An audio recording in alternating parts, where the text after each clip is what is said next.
જહાંગીરપુરા વિસ્તારની ઘટના. પ્રેમીને લગ્નની ના પાડતા પ્રેમી આવેશમાં આવીને પ્રેમિકાના ગુપ્ત ભાગ પર ચપ્પુના 4 ઘા માર્યા.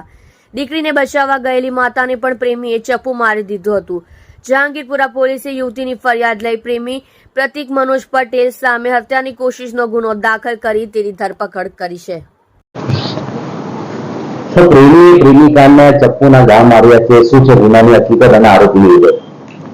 એ કામે હકીકત એવી છે કે આ કામના જે ભોગ બનનાર ઈજા પામનાર બેન જે છે અને જે આરોપી પ્રતિક પટેલ કરીને છે એ બંને સોશિયલ મીડિયાના માધ્યમથી ઇન્સ્ટાગ્રામથી એકબીજાના પરિચયમાં આવેલા હતા અને એકબીજા વચ્ચે વાતચીત તો એમને એ ફોન પર વાતચીત કરતા હતા.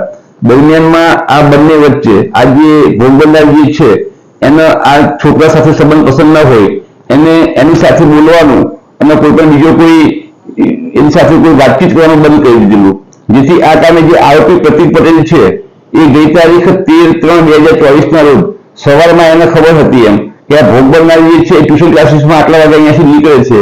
જેથી એ એની રાહ જોઈને ઊભો જ હતો એમ અને આ કામે ભોગ બનનાર જે છે એ એની માતા અને એના ભાઈ સાથે જ્યારે એક્ટિવા ઉપર જઈ રહ્યા હતા ત્યારે આ કામના આરોપીએ એ ભોગ બનનારનો પીછો કર્યો એના મોપેડ ઉપર એમ અને ચાલુ મોપેડમાં જેને વાતચીત કરવાનો પ્રયત્ન કર્યો અને આ જે ભોગ બનનાર જે છે એને વાતચીત નહીં કરતા એમને ચાલુ બાઇકમાં જે ચાલુમાં જેને ત્યાં ધક્કો મારી અને એમને પાડી કાઢ્યા. એ પડી ગયા ભોગ બનનાર.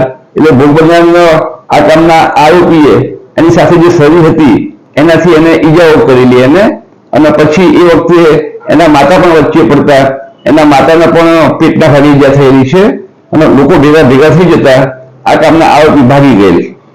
સર, આરોપીની અટક કરેલ છે કે બાકી છે? કઈ રીતનું છે આ કામના આરોપીને તાત્કાલિક પોલીસે અટક કરી કાઢેલ છે અને હાલમાં પોલીસ કસ્ટડીમાં છે.